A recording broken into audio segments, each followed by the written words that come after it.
Hi ಗೆಳೆಯರೇ, ನಮಸ್ಕಾರ.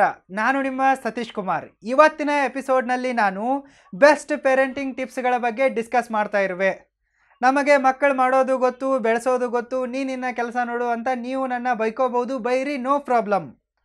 ಮಕ್ಕಳನ್ನು ಹೆತ್ತು ಬಿಟ್ಟರೆ ಜವಾಬ್ದಾರಿ ಮುಗೀತು ಅಂತಲ್ಲ.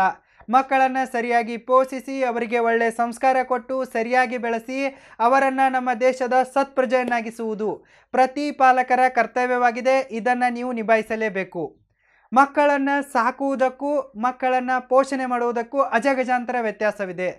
ನಾಯಿಗಳು ತಮ್ಮ ಮಕ್ಕಳನ್ನು ಸಾಕುತ್ತವೆ, ಸಿಂಹಗಳು ಮಕ್ಕಳನ್ನು ಪೋಷಣೆ ಮಾಡುತ್ತವೆ. ಸೊ ನೀವು ನಿಮ್ಮ ಮಕ್ಕಳನ್ನು ಸಿಂಹಗಳಂತೆ ಪೋಷಣೆ ಮಾಡಿ. ಅದಕ್ಕಾಗಿ ಕೆಲವೊಂದಿಷ್ಟು ಬೆಸ್ಟ್ ಪೇರೆಂಟಿಂಗ್ ಟಿಪ್ಸ್ಗಳು ಇಂತಿವೆ.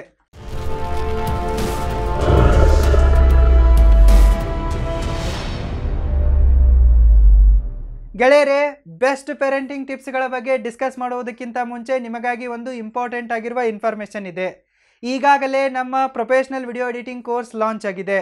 ಒಂದು ವೇಳೆ ನಿಮಗೆ ಮನೆಯಲ್ಲೇ ಕುಳಿತುಕೊಂಡು ಆನ್ಲೈನ್ನಲ್ಲಿ ಪ್ರೊಫೆಷ್ನಲ್ ವಿಡಿಯೋ ಎಡಿಟಿಂಗನ್ನು ಕಲಿಯುವ ಆಸೆ ಇದ್ದರೆ ಈ ವಿಡಿಯೋದ ಡಿಸ್ಕ್ರಿಪ್ಷನ್ನಲ್ಲಿ ಕೊಟ್ಟಿರುವ ಲಿಂಕ್ ಮೇಲೆ ಕ್ಲಿಕ್ ಮಾಡಿ ಮತ್ತು ನಮ್ಮ ಪ್ರೊಫೆಷ್ನಲ್ ವಿಡಿಯೋ ಎಡಿಟಿಂಗ್ ಕೋರ್ಸಿಗೆ ಜಾಯ್ನ್ ಆಗಿ.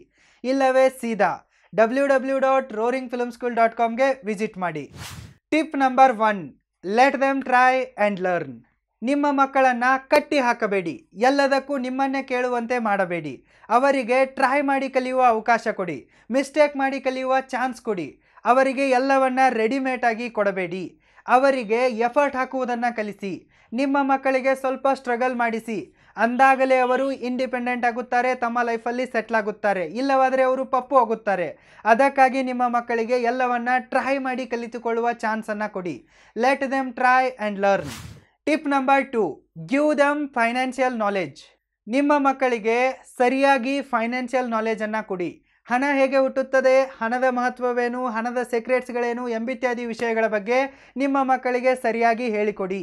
ರಿಚ್ ಡ್ಯಾಡ್ ಪುವರ್ ಡ್ಯಾಡ್ಗಳಂತಹ ಮನಿ ಮೇಕಿಂಗ್ ಬುಕ್ಸ್ಗಳನ್ನು ನಿಮ್ಮ ಮಕ್ಕಳಿಗೆ ಓದಲು ಕೊಡಿ. ನಿಮ್ಮ ಮಕ್ಕಳಿಗೆ ಪ್ರಾಕ್ಟಿಕಲ್ ಆಗಿ ಫೈನಾನ್ಷಿಯಲ್ ನಾಲೆಜನ್ನು ಕೊಡಿ. ಮಾರ್ಕೆಟಿಗೆ ಹೋದಾಗ ನಿಮ್ಮ ಮಕ್ಕಳ ಕೈಗೆ ಹಣ ಕೊಟ್ಟು ಬಾರ್ಗೇನ್ ಮಾಡುವುದನ್ನು ಕಲಿಸಿ. ಬಸ್ಸಲ್ಲಿ ಟ್ರಾವೆಲ್ ಮಾಡುವಾಗ ನಿಮ್ಮ ಮಕ್ಕಳ ಕಡೆಯಿಂದಲೇ ಟಿಕೆಟ್ ತೆಗೆಸಿ. ಇದರಿಂದ ಅವರಿಗೆ ಫೈನಾನ್ಷಿಯಲ್ ನಾಲೆಜ್ ಕೂಡ ಸಿಗುತ್ತದೆ, ಜೊತೆಗೆ ಅವರ ಕಾನ್ಫಿಡೆನ್ಸ್ ಕೂಡ ಹೆಚ್ಚಾಗುತ್ತದೆ. ರಿಚ್ ಡ್ಯಾಡ್ ಪುವರ್ ಡ್ಯಾಡ್ ಬುಕ್ನ ಲಿಂಕನ್ನು ನಾನು ಈ ವಿಡಿಯೋದ ಡಿಸ್ಕ್ರಿಪ್ಷನ್ ಬಾಕ್ಸಲ್ಲಿ ಕೊಟ್ಟಿರುವೆ. ಚೆಕ್ಔಟ್ ಮಾಡಿ ಮತ್ತು ನೀವು ಕೂಡ ಓದಿ, ನಿಮ್ಮ ಮಕ್ಕಳಿಗೂ ಕೂಡ ಓದಿಸಿ. Tip number 3, don't try to fulfil your dreams through your kids. Let them fly for their dreams. ನಿಮ್ಮ ಮಕ್ಕಳ ಮೂಲಕ ನಿಮ್ಮ ಕನಸುಗಳನ್ನು ನನಸಾಗಿಸಲು ಟ್ರೈ ಮಾಡಬೇಡಿ. ನಿಮಗೆ IAS ಆಗಲು ಆಗಲಿಲ್ಲ ಅಂಥೇಳಿ ನಿಮ್ಮ ಮಕ್ಕಳನ್ನು IAS ಮಾಡಲು ಹೋಗಿ ಅವರ ಕನಸುಗಳ ಕೊಲೆ ಮಾಡಬೇಡಿ. ಯಾವುದೇ ಕಾರಣಕ್ಕೂ ನಿಮ್ಮ ಮಕ್ಕಳ ಕಲೆಯನ್ನು, ಕನಸುಗಳನ್ನು ನೀವೇ ಕೊಲೆ ಮಾಡಬೇಡಿ. ನಿಮ್ಮ ಜವಾಬ್ದಾರಿಗಳನ್ನು ಸರಿಯಾಗಿ ನಿಭಾಯಿಸಿ. ನಿಮ್ಮ ಮಕ್ಕಳಿಗೂ ಕೂಡ ಜವಾಬ್ದಾರಿಗಳನ್ನು ನಿಭಾಯಿಸುವುದನ್ನು ಕಲಿಸಿಕೊಡಿ, ಅದರ ಮಹತ್ವವನ್ನು ತಿಳಿಸಿಕೊಡಿ.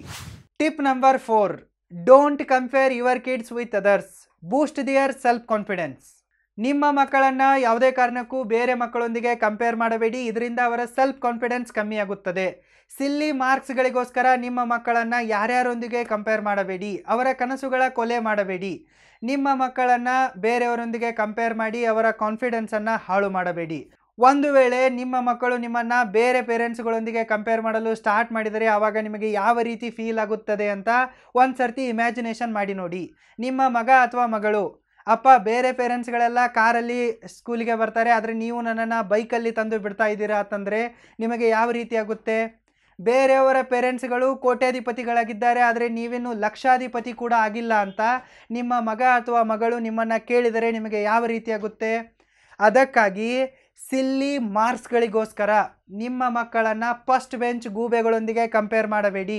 ಬೇರೆಯವರೊಂದಿಗೆ ನಿಮ್ಮ ಮಕ್ಕಳನ್ನು ಈ ಮಾರ್ಕ್ಸ್ಗಳನ್ನಿಟ್ಟುಕೊಂಡು, ಟ್ಯಾಲೆಂಟನ್ನು ಇಟ್ಟುಕೊಂಡು ಕಂಪೇರ್ ಮಾಡಬೇಡಿ. ಈ ರೀತಿ ಮಾಡಿ ಅವರ ಕಾನ್ಫಿಡೆನ್ಸನ್ನು ಕೊಲೆ ಮಾಡಬೇಡಿ. ಪ್ರತಿ ಮಗುವಿನಲ್ಲಿ ಒಂದಲ್ಲ ಒಂದು ಸ್ಪೆಷಲ್ ಟ್ಯಾಲೆಂಟ್ ಇದ್ದೇ ಇರುತ್ತದೆ. ನಿಮ್ಮ ಮಗುವಿನಲ್ಲೂ ಕೂಡ ಒಂದು ಸ್ಪೆಷಲ್ ಟ್ಯಾಲೆಂಟ್ ಇದ್ದೇ ಇರುತ್ತದೆ. ನಿಮ್ಮ ಮಗುವಿನ ಸ್ಪೆಷಲ್ ಟ್ಯಾಲೆಂಟ್ ಏನು ಎಂಬುದನ್ನು ಪತ್ತೆ ಹಚ್ಚಿ ಮತ್ತು ಆ ಟ್ಯಾಲೆಂಟಿಗೆ ಸರಿಯಾಗಿ ಸಪೋರ್ಟನ್ನು ಮಾಡಿ. ನಿಮ್ಮ ಮಗುವಿನಲ್ಲಿ ಯಾವ ಟ್ಯಾಲೆಂಟ್ ಇದೆಯೋ ಅದೇ ಫೀಲ್ಡಲ್ಲಿ ನಿಮ್ಮ ಮಗುವನ್ನು ಬೆಸ್ಟನ್ನಾಗಿ ಮಾಡಿ. ನಿಮ್ಮ ಮಗನಿಗೆ ಅಥವಾ ಮಗಳಿಗೆ ಜಾಬ್ ಕೊಡಿಸುವ ಬದಲು ಅವರೇ ಬೇರೆಯವರಿಗೆ ಜಾಬ್ ಕೊಡಬೇಕು, ಆ ರೀತಿ ನಿಮ್ಮ ಮಕ್ಕಳನ್ನು ಬೆಳೆಸಿ. ಅದನ್ನು ಬಿಟ್ಟು ಸಿಲ್ಲಿ ಮಾರ್ಕ್ಸ್ಗಳಿಗೋಸ್ಕರ ಯಾರ್ಯಾರೊಂದಿಗೆ ಕಂಪೇರ್ ಮಾಡಿ ನಿಮ್ಮ ಮಗುವನ್ನು ಅವಮಾನ ಮಾಡಬೇಡಿ. ಆ ಪುಟ್ಟ ಮಕ್ಕಳ ಮನಸ್ಸಿಗೆ ನೋವನ್ನುಂಟು ಮಾಡಿ ಅವರ ಮೆದುಳಿನ ಮೇಲೆ ಒಂದು ಕೆಟ್ಟ ಪರಿಣಾಮ ಬೀರೋ ಥರ ಮಾಡಬೇಡಿ. ನಿಮ್ಮ ಮಗುವಿನಲ್ಲಿ ಯಾವ ಟ್ಯಾಲೆಂಟ್ ಇದೆಯೋ ಆ ಟ್ಯಾಲೆಂಟ್ಗೆ ಸಪೋರ್ಟ್ ಮಾಡಿ. ನಿಮ್ಮ ಮಕ್ಕಳೇ ಬೇರೆಯವರಿಗೆ ಜಾಬ್ ಕೊಡಬೇಕು, ಆ ರೀತಿ ನಿಮ್ಮ ಮಕ್ಕಳನ್ನು ಬೆಳೆಸಲು ಟ್ರೈ ಮಾಡಿ. Tip number 5, teach your kids honesty and morals. ನಿಮ್ಮ ಮಕ್ಕಳಿಗೆ ಪ್ರಾಮಾಣಿಕತೆ ಹಾಗೂ ಮಾರಲ್ಸ್ಗಳನ್ನು ಕಲಿಸಿ. ನಿಮ್ಮ ಮಕ್ಕಳಿಗೆ ಬೈಕ್ ಕೊಡಿಸುವುದಕ್ಕಿಂತ ಮುಂಚೆ ಹೇಗೆ ಬಿಹೇವ್ ಮಾಡಬೇಕು ಎಂಬುದನ್ನು ಕಲಿಸಿ. ಕಾರ್ ಕೊಡುವುದಕ್ಕಿಂತ ಮುಂಚೆ ಅವರಿಗೆ ಸಂಸ್ಕಾರಗಳನ್ನು ಕೊಡಿ. ಇಲ್ಲವಾದರೆ ನಿಮ್ಮ ಮಕ್ಕಳ ಅಂತ್ಯ ಸಂಸ್ಕಾರಕ್ಕೆ ಬಾಡಿ ಸಿಗುವುದು ಕೂಡ ಕಠಿಣವಾಗುತ್ತದೆ. ನಿಮ್ಮ ಮಕ್ಕಳನ್ನು ರಿಯಲ್ ಹೀರೋಗಳನ್ನಾಗಿ ಮಾಡಿ. ಸಮಾಜದಲ್ಲಿ ಅವರಿಗೆ ಗೌರವ ಘನತೆಯ ಜೊತೆಗೆ ಸಾಕಷ್ಟು ಹಣ, ಆಸ್ತಿ ಪಾಸ್ತಿ, ಅಂತಸ್ತು ಸಿಗುವಂತೆ ಅವರನ್ನು ಬೆಳೆಸಿ. ಟಿಪ್ ನಂಬರ್ 6, ನೀವು ನಿಮ್ಮ ಮಕ್ಕಳೊಂದಿಗೆ ಎನಿ ಟೈಮ್ ಬೆಸ್ಟ್ ಫ್ರೆಂಡ್ಸ್ ಆಗಿರಿ. ಅವರಿಗೆ ಕ್ವಾಲಿಟಿ ಟೈಮ್ ಹಾಗೂ ಅಟೆನ್ಷನನ್ನು ಕೊಡಿ. ನೀವು ಮೊದಲು ಸರಿಯಾಗಿರಿ, ನಿಮ್ಮ ಮಕ್ಕಳು ನಿಮ್ಮನ್ನು ನೋಡಿ ಕಲಿಯುತ್ತಾರೆ. ನೀವು ರೋಲ್ ಮಾಡೆಲ್ ಆಗಿ, ನಿಮ್ಮ ಮಕ್ಕಳು ತಾನಾಗಿಯೇ ಬೇರೆಯವರಿಗೆ ಐಡಿಯಲ್ ಆಗುತ್ತಾರೆ. ನಿಮ್ಮ ಮಕ್ಕಳಿಗೆ ಹೇಳುವುದಕ್ಕಿಂತ ಮುಂಚೆ ನೀವೇ ಮಾಡಿ ತೋರಿಸಿ. ನಿಮ್ಮ ಮಕ್ಕಳಿಗೆ ಯಾವಾಗಲೂ ಬೆಸ್ಟ್ ಫ್ರೆಂಡ್ಸ್ ಆಗಿರಿ. ಅವರು ನಿಮ್ಮೊಂದಿಗೆ ಅವರ ಕ್ಲಾಸ್ ಕ್ರಶ್ ಬಗ್ಗೆ ಮಾತಾಡುವಷ್ಟು ಕ್ಲೋಸ್ ಆಗಿ. ಅವರ ಲವ್ ಮ್ಯಾಟರ್ ಊರಿಗಿಂತ ಮುಂಚೆ ನಿಮಗೆ ಮೊದಲು ಗೊತ್ತಾಗುವಷ್ಟು ಕ್ಲೋಸ್ ಆಗಿ. ನಿಮ್ಮ ಮಕ್ಕಳನ್ನು ಭಯದಲ್ಲಿ ಬೆಳೆಸಬೇಡಿ, ಪ್ರೀತಿಯ ಬಂಧನದಲ್ಲಿ ಬೆಳೆಸಿ. ಓಕೆ ಗೆಳೆಯರೆ, ಫೈನ್. ಇವಿಷ್ಟು ನನ್ನ ಪ್ರಕಾರ ಬೆಸ್ಟ್ ಪೇರೆಂಟಿಂಗ್ ಟಿಪ್ಸ್ಗಳು. ಇಷ್ಟ ಆದರೆ ಫಾಲೋ ಮಾಡಿ, ಕಷ್ಟ ಆದರೆ ನೆಗ್ಲೆಕ್ಟ್ ಮಾಡಿ. All the very best and thank you.